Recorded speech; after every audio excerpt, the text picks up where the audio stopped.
Viewers আসসালামু আলাইকুম, সবাইকে আমার চ্যানেলের পক্ষ থেকে স্বাগত জানাচ্ছি। অনার্স চতুর্থ বর্ষের রাষ্ট্রবিজ্ঞান বিভাগের বিশ্বায়ন আঞ্চলিক ও আন্তর্জাতিক আর্থিক প্রতিষ্ঠানসমূহ এই সাবজেক্টটির শর্ট সাজেশন নিয়ে আজকের এই ভিডিওতে হাজির হয়েছি। সাজেশনটি সংগ্রহ করেছি ব্যতিক্রম পাবলিকেশনসের অনলাইন পেজ থেকে। ক বিভাগের জন্য তারা গুরুত্বপূর্ণ যে প্রশ্নগুলো রেখেছে সেটি হচ্ছে 2015, 2017, 2019 এবং 2021 সালের কুইজ প্রশ্নগুলো।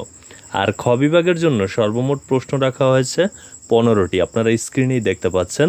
এই 15টি প্রশ্ন খুব ভালোভাবে যদি অনুশীলন করেন তবেই কিন্তু ইনশাল্লাহ পরীক্ষায় কমন পাবেন। এখান থেকে আপনারা প্রশ্নগুলো স্ক্রিনশট দিয়ে রাখতে পারেন। আর গ বিভাগের জন্য মূলত প্রশ্ন রাখা হয়েছে সর্বমোট 15টি। এর মধ্যে বেশ কিছু প্রশ্নে কিন্তু 100% মার্ক করা, সেগুলো বেশি গুরুত্ব সহকারে পড়বেন।